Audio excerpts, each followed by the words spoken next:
Teacher അമ്മയുടെ ഇന്നത്തെ എപ്പിസോഡിലേക്ക് എല്ലാവർക്കും സ്വാഗതം. വീഡിയോ ആദ്യമായി കാണുകയാണെങ്കിൽ സപ്പോർട്ട് ചെയ്ത് സബ്സ്ക്രൈബ് ചെയ്ത് ലൈക്ക് ചെയ്യാൻ മറക്കല്ലേ.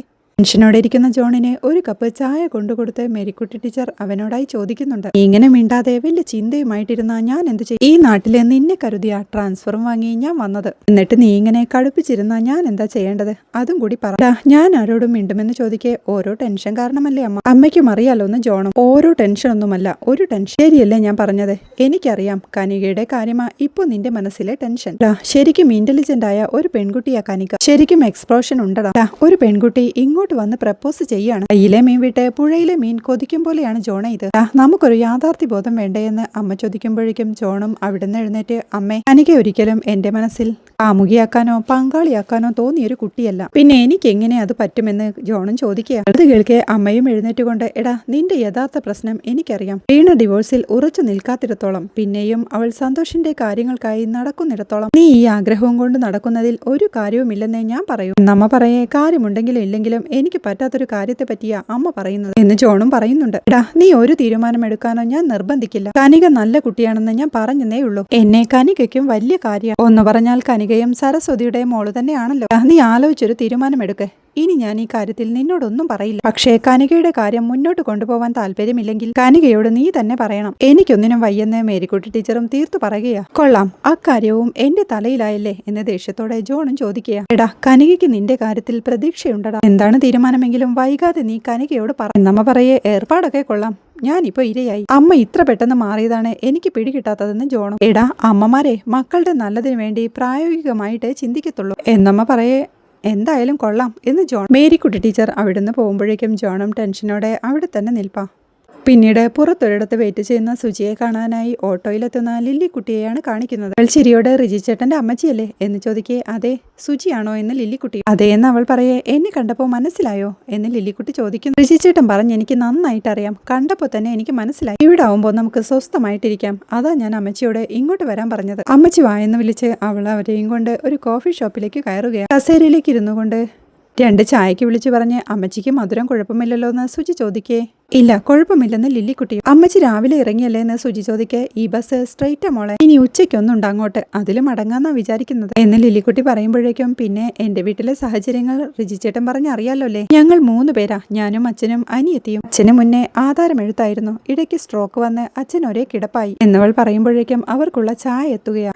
ഒരു കവിൾ ചായ കുടിച്ചുകൊണ്ട് അവൾ വീണ്ടും പറയുന്നുണ്ട്, അച്ഛന്റെ ചികിത്സയ്ക്കിടയിലാ പ്രതീക്ഷിക്കാതെ അമ്മയുടെ മരണം. അന്നേരം ഞങ്ങൾ ആകെ ഇരുട്ടിലായിപ്പോയി. അനിയത്തിക്കും ഒരു സപ്പോർട്ട് വേണം. പിന്നെ അങ്ങനെ അങ്ങ് പോകുന്നെന്ന് ഒരു പുഞ്ചിരിയോടെ അവൾ പറയേ. റിജിക്ക് മോളുടെ ജീവിതം കൂടി അറിഞ്ഞപ്പോഴാണ് ഒത്തിരി ഇഷ്ടമായതെന്ന് ലില്ലിക്കുട്ടിയും പറയുകയാ. ഞങ്ങളുടെ കാര്യം മോൾക്കറിയാലോ, ഞാനും അച്ചായനും 2 വിശ്വാസത്തിലുള്ളവരാ. 2 പേരും ഇപ്പോഴും അവരവരുടെ വിശ്വാസങ്ങളിൽ തന്നെ തുടരുന്നു. എന്റെ ഇഷ്ടപ്രകാരം മക്കൾക്ക് റിജിയെന്നും ജിജിയെന്നും ജീജയെന്നും പേരിടാൻ അച്ചായൻ സമ്മതിച്ചു. അച്ചായെന്ന് ഞാൻ വിളിക്കുന്നത് തന്നെ എന്റെ ഒരു ആഗ്രഹം കൊണ്ടാ. അച്ചായനെ ഒന്നിനും എതിർപ്പില്ല. മക്കള് പള്ളിയിലും പോവും, അമ്പലത്തിലും പോകും. കുടുംബജീവിതം എന്നത് സ്നേഹമുണ്ടിൽ സമ്മതിച്ചു കൊടുക്കാനും അങ്ങനെ സമാധാനം കൂട്ടാനും പറ്റുന്ന ഒന്നാണ് മോള്. ഞങ്ങളുടെ റിജിക്ക് പറ്റിയ കുട്ടി തന്നെയാ, എനിക്ക് പൊരുത്തപ്പെട്ടു എന്ന് ലില്ലിക്കുട്ടി പറയുന്നത് കേൾക്കെ സുജിയും സന്തോഷത്തോടെ ചിരിക്കുക. അപ്പച്ചന്റെയും അമ്മച്ചിയുടെയും കാര്യങ്ങളൊക്കെ റിജിച്ചേട്ടൻ പറഞ്ഞ് എനിക്ക് നന്നായിട്ട് അറിയാം. ചായ കുടിക്ക് അമ്മച്ചി എന്ന് സുജി പറയുമ്പോഴേക്കും ലില്ലിക്കുട്ടിയും ചായ കുടിച്ച് വീണ്ടും ഓരോ വിശേഷങ്ങൾ പറഞ്ഞുകൊണ്ടിരിക്കുക. അങ്ങനെ ചായ കുടി എല്ലാം കഴിഞ്ഞ് നടന്നു വരുമ്പോഴും അവർ ഓരോന്ന് സംസാരിച്ച് നടന്നു വരികയാ. തങ്ങളുടെ പ്രണയകഥയെല്ലാം പറഞ്ഞ് അങ്ങനെ അപ്പച്ചൻ എന്നെ കൊണ്ടുവന്നതെന്ന് പറഞ്ഞ് ലില്ലിക്കുട്ടി നിർത്തുമ്പോഴേക്കും സുജി ലില്ലിക്കുട്ടിയുടെ കയ്യിൽ പിടിച്ച്, പിന്നെ അമ്മച്ചി, ഇവിടെ നല്ല പച്ചക്കറികളൊക്കെ കിട്ടുന്ന ഒരു ബസാർ എന്ന് പറയേ. അതൊക്കെ പാടാവും മോളെ, കൊണ്ടുപോവാനും പാടായെന്ന് ലില്ലിക്കുട്ടി പറയേ. ഇല്ലെന്നേ, അതൊക്കെ ഞാൻ ബസ്സിലെടുത്ത് വെച്ച് തരാം. അമ്മച്ചി ഒന്ന് വന്നേന്ന് വിളിച്ചുകൊണ്ട് പോവുകയാ സുജി. അങ്ങനെ അവർ 2 പേരും കൂടി സന്തോഷത്തോടെ പച്ചക്കറിയൊക്കെ വാങ്ങിക്കുന്നുണ്ട്. പിന്നീട് മുത്താർമലയിൽ എത്തിയ ലില്ലിക്കുട്ടി രാത്രിയാവുമ്പോൾ ശിവരാമൻ ചേട്ടനോട് കാര്യങ്ങളെല്ലാം വിവരിക്കുകയാണ്. കണ്ടപ്പോ വീട്ടിലെ സാഹചര്യമൊക്കെ സുജി വിശദമായിട്ട് പറഞ്ഞു. അമ്മ കൂടി മരിച്ചു പോയപ്പോഴാ സുജിക്ക് താങ്ങായി ഒരു തോള് കൂടി ഇല്ലാതെ പോയത്. പാവം, അച്ഛന് സ്ട്രോക്ക് വന്ന് ഒരേ കിടപ്പ് തന്നെയാ. അനിയത്തിയാണേൽ വീട്ടിൽ നിന്ന് വെളിയിൽ പോലും ഇറങ്ങില്ലാന്ന്. എന്തിനും ആരെങ്കിലും വേണം ഒരു സഹായത്തിന് എന്ന് ലില്ലി പറയേ. സുജിയെ കണ്ടാല് ഇത്രയും ടെൻഷനും ചുമന്ന് നടക്കുന്ന ഒരാളായി തോന്നൂ എന്ന് ശിവരാമേട്ടനും ചോദിക്കുക. അതില്ല. ചിരിച്ച മുഖം, എൻ്റെ അടുത്ത് വലിയ സ്നേഹവും കാര്യവും. ഇതിനെ കാണുമ്പോൾ നമുക്ക് തന്നെ ഒരു സമാധാനം. നല്ല പച്ചക്കറിയൊക്കെ വാങ്ങി തന്നെ എന്നെ ബസ്സിൽ കയറ്റി വിട്ടുവച്ചായ സാധനമൊക്കെ ബസ്സിൽ കയറ്റി എടുത്തു വെച്ച് തന്നു. നമ്മുടെ കൂടെ നിൽക്കുന്ന ഒരു കൊച്ചായിട്ടാ എനിക്ക് തോന്നിയത്. നമുക്കുടനെ എന്തെങ്കിലും ഒരു ഉറപ്പിക്കൽ നടത്തണം അച്ചായ എന്ന് ലില്ലിക്കുട്ടി എന്റെ മനസ്സിലുമുണ്ട്. നമുക്ക് ആലോചിച്ച് നടത്താം. നാളെ പോയി സരസുവിനെയും റജിയെയും കണ്ട് കാര്യങ്ങൾ സരസു ഇക്കാര്യത്തിൽ എന്തു പറയുന്നുവെന്ന് നോക്കാമെന്ന് ശിവരാമേട്ടൻ പറയേ. നാത്തൂന് സുജിയെ വലിയ ഇഷ്ടമാണ് ലില്ലിക്കുട്ടി. അതറിയാം. എന്തെങ്കിലും ഉറപ്പിക്കൽ ചടങ്ങ് നടത്തുന്നതിനെ കുറിച്ച് അഭിപ്രായം ചോദിക്കാം എന്ന് ശിവരാമേട്ടൻ പറയേ. അത് നേരായെന്ന് ലില്ലിക്കുട്ടി. ഞാനപ്പോ രാവിലെ തന്നെ ഇറങ്ങാം. മാധവത്തിലും അവന്റെ ട്രെയിനിങ് സെന്ററിലും പോയി ഇരുട്ട് മുമ്പേ ഇങ്ങ് തിരിച്ചെത്താം എന്ന് ശിവരാമേട്ടൻ പറയേ. റജിക്ക് കൊണ്ടുപോകാനുള്ള സാധനങ്ങൾ ഞാൻ എടുത്തു വെച്ചേക്കും എന്ന് പറഞ്ഞ് ലില്ലിക്കുട്ടിയും അകത്തോട്ട് പോവുകയാണ്. അവിടെ സുജിയും റജിയുടെ മൊബൈലിലേക്ക് വിളിക്കുന്നുണ്ട്. സുജിയുടെ കോൾ കാണേ റജി പെട്ടെന്നെടുത്ത് ഹലോ വക്കീലേ എന്ന് ചോദിക്കുമ്പോഴേക്കും ഒറ്റ ബെല്ലിൽ എടുത്തല്ലോ എന്ന് സുജി നോക്കിയിരിക്കായിരുന്നു വക്കീലിന്റെ വിളിയെന്ന് റജി പറയേ. ഓ എന്നാ ഇങ്ങോട്ടൊന്ന് വിളിച്ചോടെ എന്ന് സുജിയും ചോദിക്കുക. അതിലൊരു ത്രില്ലില്ല. ഇപ്പോൾ വീണ് കിടക്കുന്നത് ഞാനല്ലേ, അപ്പൊ ഇങ്ങോട്ട് തന്നെ വിളിക്കണമെന്ന് റജിയും. പിന്നെ മുത്താർമലയിൽ നിന്ന് അമ്മച്ചി വന്ന് എന്നെ കണ്ടായിരുന്നു എന്ന് സുജി പറയുന്നത് കേൾക്കെ ആഹാ എന്നിട്ട് എന്ന് അമ്പരപ്പോടെ റജി. അമ്മച്ചി എനിക്ക് ഒത്തിരി ഇഷ്ടം. ഏട്ടനെ പോലെ തന്നെ പാവം, ശരിക്കും സോഫ്റ്റാ എന്ന് സുജി പറയേ. കുടം തിരിയുമ്പോൾ നമ്മളും സോഫ്റ്റായ മതി എന്ന് റജി. ഒന്ന് പോയേ, എനിക്ക് അങ്ങനെയൊന്നും തോന്നിയില്ലെന്ന് സുജി. ചുമ്മാ പറഞ്ഞതാ. അമ്മച്ചിക്ക് ഒരു പതിഞ്ഞ പ്രകൃതം എന്ന് റജി പറയേ. അതെ കറക്റ്റായെന്ന് സുജി. നിങ്ങൾ കുറച്ചൊക്കെ ചുറ്റി കേട്ടോ. പിന്നെ അമ്മച്ചിക്ക് പച്ചക്കറിയൊക്കെ അവൾ പറയുന്നത് കേൾക്കെ ചിരിയോടെ ഗൾഫിലേക്ക് മണൽ കയറ്റി അയക്കുന്ന പോലെയാ മുത്താർമലയിലേക്ക് പച്ചക്കറി കയറ്റി വിടുന്നതെന്ന് റജിയും. എന്റെ അമ്മോ അവിടെ കിട്ടാത്ത പച്ചക്കറിയാ വാങ്ങിയതെന്ന് സുജി. അമ്മച്ചിക്ക് വക്കീലിനെ ഇഷ്ടായോ എന്ന് റജി ചോദിക്കേ. അമ്മച്ചി വല്ലാതെ നമ്മളെ കെയർ ചെയ്യുന്നുണ്ടായിരുന്നു. ഞങ്ങൾ തമ്മിൽ ശരിക്കും കണക്റ്റഡ് ആയ പോലെ തോന്നുന്നു എന്ന് സുജി പറയുന്നത് കേൾക്കെ. അത് മതി വക്കീലെ, മെല്ലെ മെല്ലെ നമ്മുടെ സ്വപ്നത്തിലേക്ക് അടുക്കുവാണല്ലോ എന്ന് റജിയും.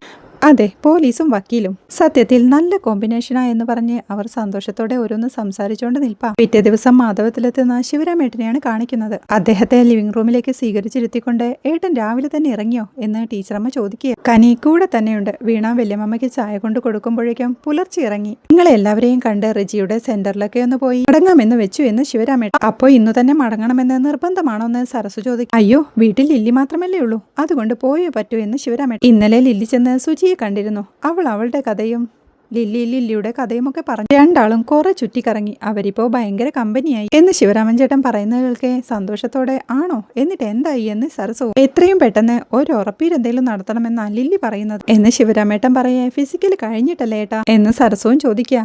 അതെ അതിപ്പോ 2 ആഴ്ച കഴിഞ്ഞാൽ ഫിസിക്കൽ കഴിയും. നിന്റെ കൂടി അഭിപ്രായം അറിയാനാ ഞാനിപ്പോ ഇങ്ങോട്ട് വന്നതെന്ന് ശിവരാമേട്ടൻ. അങ്ങനെ തന്നെ ആലോചിക്കാമേട്ടാ എന്ന് സരസവും സമ്മതിക്കുക. പിന്നെ മഹേഷിന്റെ പാല് കാച്ചൽ പോലെയല്ല, ഇതിന് ഞാൻ കൃഷ്ണചന്ദ്രൻ സാറിനെയും വിളിക്കുന്നുണ്ട്. ഇതിന് എനിക്കാരുടെയും കാല് പിടിക്കേണ്ട കാര്യമില്ലല്ലോ എന്ന് ശിവരാമേട്ടൻ പറയുന്നത് കേൾക്കെ. കാര്യങ്ങൾ നേരെ നടക്കട്ടെ ഏട്ടാ. സാറിനെ വിളിക്കുമ്പോൾ മഹേഷിനൊക്കെ ദേഷ്യവും എന്ന് സരസു ടെൻഷനോടെ പറയേ. എന്നാ പിന്നെ മഹേഷേട്ടൻ വരണ്ട എന്ന് ദേഷ്യത്തോടെ കനിയും പറയുന്നുണ്ട്. വെറുതെ ക്ലാഷുകൾ ഉണ്ടാക്കാതിരിക്കുന്നതല്ലേ നല്ലതെന്ന് സരസു ചോദിക്കേ. എനിക്ക് താല്പര്യമുള്ളവരെ ഞാൻ ക്ഷണിക്കും, അതാർക്കും ചോദ്യം ചെയ്യാൻ പറ്റില്ലെന്ന് ശിവരാമേട്ടൻ. ഇടയ്ക്ക് കനിയും ഒരു ചിരിയോടെ വേറെ നിശ്ചയവും കല്യാണവും ഒക്കെ ഉറപ്പിക്കുന്നതല്ലാണ്ട് എന്റെ കല്യാണത്തിന്റെ കാര്യത്തിൽ ഒരു തീർപ്പുമായില്ലല്ലോ എന്ന് ചോദിക്കേ. അതിന് പയ്യൻ സമ്മതിക്കണ്ട എന്ന് വല്യമ്മയും ചോദിക്കുക. ആഹാ സമ്മതിച്ചില്ലെങ്കിലേ ഇടിച്ച് സമ്മതിപ്പിക്കണം. പിന്നെ നിങ്ങൾ കാരണവന്മാർക്ക് എന്താ പരിപാടി എന്ന് കനി. വയസ്സാം കാലത്തെ കൊച്ചു പിള്ളേരുടെ കയ്യിൽ നിന്ന് ഞാൻ വാങ്ങിച്ചു കൂട്ടണമല്ലേ എന്ന് വല്യമാമ ചോദിക്കേ. കാരണവന്മാരെ കുടുംബത്തിന് വേണ്ടി ഫൈറ്റ് ചെയ്യണമെന്ന് കനി. അത് നന്നായെന്നൊരു ചിരിയോടെ വല്യമാമയും. കൃഷ്ണചന്ദ്രൻ സാറിനെ വിളിക്കുന്നതേ എന്തുകൊണ്ടും നല്ലതാ, എന്റെ സപ്പോർട്ടുണ്ട് എന്ന് കനി പറയേ. കൃഷ്ണചന്ദ്രൻ സാറിനോട് സംസാരിച്ച് ചില കാര്യങ്ങൾ തീരുമാനിക്കാനുണ്ട് എന്ന് പറഞ്ഞ് ടെൻഷനോടെ നിൽക്കുന്ന വീണയോടായി കുഞ്ഞൊന്നും മിണ്ടുന്നില്ലേ എന്ന് വല്യമ്മ ചോദിക്കേ. ഇവളിപ്പോഴേ മുനിയ ആവശ്യത്തിന് മാത്രമേ വാ തുറക്കുള്ളൂ എന്ന് കനി പറയുന്നത് കേൾക്കെ.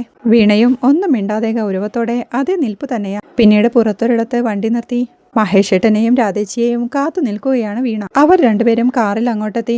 വീണയുടെ അടുത്തേക്ക് നടന്നു വരുമ്പോഴേക്കും മഹേഷ് വീണയോടായി പറയുന്നുണ്ട്. വീണെ വീട്ടിൽ വെച്ച് ഈ വിഷയം സംസാരിച്ച് കൂടുതൽ വഷളാവാൻ വയ്യാത്തോണ്ടാ ഇവിടെ വെച്ച് കാണാമെന്ന് പറഞ്ഞതെന്ന് പറയേ. അമ്മയ്ക്ക് വേണ്ടി കൃഷ്ണചന്ദ്രൻ സാറിന്റെ കാര്യം വല്യമ്മ കാര്യമായിട്ട് നീക്കുന്നുണ്ടെന്ന് ഞങ്ങൾ അറിഞ്ഞു എന്ന് രാധ. ഞങ്ങൾ അന്ന് പറഞ്ഞതിന് വല്യമ്മ എന്തെങ്കിലും വില തന്നോ എന്ന് മഹേഷ് ചോദിക്കും. എന്നാ പിന്നെ ആ കാര്യങ്ങളുമായി മുന്നോട്ട് പോവോ എന്ന് രാധ. ഇപ്പോഴേക്കും മഹേഷ് വീണയോടായി നീ ഇങ്ങനെ കണ്ണടച്ച് വല്യമ്മ പറയുന്നതിനെ പിന്തുണയ്ക്കാൻ നിക്കല്ലേ വീണ. ഇതിന്റെ വരും വരായികകൾ നിനക്കറിയാത്തോണ്ടാ നമ്മുടെയൊക്കെ ജീവിതങ്ങളെയാ അത് ബാധിക്കുന്നതെന്ന് പറയാം. ഇത്രയ്ക്കങ്ങ് സ്വാർത്ഥത പാടില്ല മഹേഷേട്ടാ. ഈ കാലം വരെ നമ്മുടെ ജീവിതങ്ങളിൽ ഒരു പ്രശ്നവും ഉണ്ടാവാതെ സ്വന്തം ആഗ്രഹങ്ങളും ഇഷ്ടങ്ങളും നഷ്ടപ്പെടുത്തിയ ഒരാളാ അമ്മ. അമ്മയുടെ ജീവിതത്തിന്റെ കാര്യം നമ്മളാ സീരിയസ് ആയിട്ട് ചിന്തിക്കേണ്ടത്. നമ്മൾ ഒന്നിച്ച് അമ്മയുടെ ജീവിതത്തിനായി നിർബന്ധപൂർവ്വം നിൽക്കണം. അതാണ് നമുക്ക് അമ്മയ്ക്കായി കൊടുക്കാൻ പറ്റുന്ന ഏറ്റവും വലിയ സമ്മാനം എന്നൊക്കെ വീണ പറയുന്നത് ഇഷ്ടമാവാതെ നീ എന്തൊക്കെ ഭ്രാന്താ വീണ ഈ പറയുന്നത്. നമ്മുടെയൊക്കെ ജീവിതത്തിന് കഴിഞ്ഞ കുറച്ചു കാലമായിട്ടാ എന്തേലുമൊക്കെ മാറ്റം വന്നത്. എന്റെ ബേക്കറി നന്നായിട്ട് പോകുന്നു, എന്റെ ബിസിനസ് മനസ്സും അത്യാവശ്യം പച്ച പിടിച്ചു. നിനക്കൊരു ജോലിയും കൂടി ആയാലേ നമ്മുടെയൊക്കെ ജീവിതം സേഫായി. നമ്മുടെ ജീവിതങ്ങളിലൊക്കെ ഇടപെട്ട് സമാധാനമായിട്ട് അമ്മയ്ക്ക് ജീവിച്ചു പോക്കൂടെ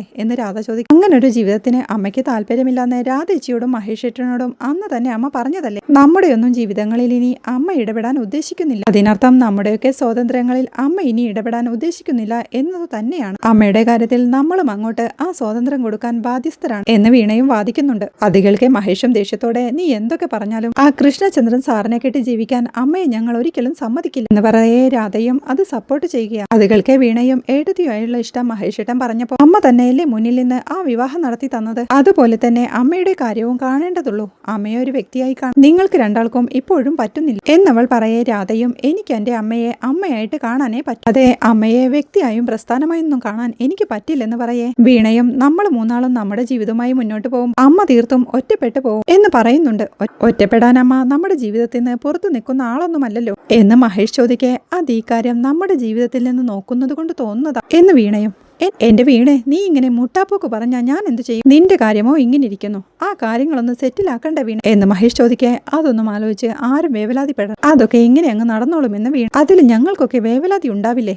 ഇതിന്റെയൊക്കെ ഇടയിലാ വലിയ മാമ ഇങ്ങനെ ഒരു പരിപാടിയുമായിട്ട് ഇറങ്ങുന്നത് എന്ന് മഹേഷ് പറയേ നിന്റെ അടുത്തൊരു കാര്യം പ്രധാനമായിട്ടും പറയാനാ ഞങ്ങൾ വന്നതെന്ന് രാധ. ഇനിയും വല്യമ്മ ഈ വിഷയമായിട്ട് വന്നാ നീയൊന്ന് സപ്പോർട്ട് ചെയ്യാതിരുന്ന വലിയ ഉപകാരമായിരിക്കും. ഇതിപ്പോ നീയും അനുകൂലിക്കുന്നു വെച്ച് വല്യമ്മ ഇതാകെ നാറ്റ കേസാക്കും എന്ന് രാധ പറയുന്നത് കേൾക്കെ രാധേജി എന്തുദ്ദേശിച്ചാ ഈ നാറ്റ കേസ് എന്നൊക്കെ പറയുന്നത് എനിക്ക് മനസ്സിലാവുന്നില്ല. പക്ഷേ വല്യമ്മ പറയുന്നത് എന്റെയും കൂടി ആഗ്രഹവും സ്വപ്നവുമാണ് എന്ന് വീണ പറയുന്നത് ഇഷ്ടമാകാതെ ദേഷ്യത്തോടെ ഫസ്റ്റ് സ്വപ്നം തന്നെ എല്ലാ മക്കൾക്കും കാണാൻ പറ്റിയ സ്വപ്നം എന്ന് മഹേഷും ദേഷ്യത്തോടെ ഒച്ച വെക്കുകയാണ്. പതുക്കെ എന്ന് രാധാവിനെ താക്കീത് ചെയ്യുമ്പോഴേക്കും സ്വന്തം അമ്മയുടെ കല്യാണം എന്ന് ദേഷ്യത്തോടെ മഹേഷും ശബ്ദം താഴ്ത്തി പറയുക. ഞാൻ എന്ത് പറഞ്ഞിട്ടും കാര്യമില്ല മഹേഷേട്ടാ, നമ്മൾ രണ്ടു കൂട്ടരും രണ്ടു വിധത്തിലാ ഈ കാര്യം ചിന്തിക്കുന്നത്. വെറുതെ തർക്കിക്കാമെന്നല്ലാതെ വേറെ കാര്യമൊന്നുമില്ലെന്ന് വീണ. അതെനിക്കും മനസ്സിലായി. നീ ഇങ്ങനെ സപ്പോർട്ട് ചെയ്ത് സമയം കളയാതെ നീ നിന്റെ കാര്യം നോക്കുന്നേ എനിക്കും പറയാനുള്ളൂ. പറ്റുമെങ്കിൽ നീ അത് ചെയ്യുന്ന മഹേഷും പറയുന്നുണ്ട്. നീ നിന്റെ പ്രശ്നങ്ങൾക്ക് പരിഹാരമാക്കാൻ ശ്രദ്ധിക്കു വീണ. അത് കഴിഞ്ഞു മതി മറ്റെന്തുമെന്ന് രാധ. എനിക്കെന്റെ അമ്മയുടെ കാര്യം കഴിഞ്ഞേയുള്ളൂ മറ്റെന്തും എന്ന് വീണ തീർത്തു പറയും. പൊളി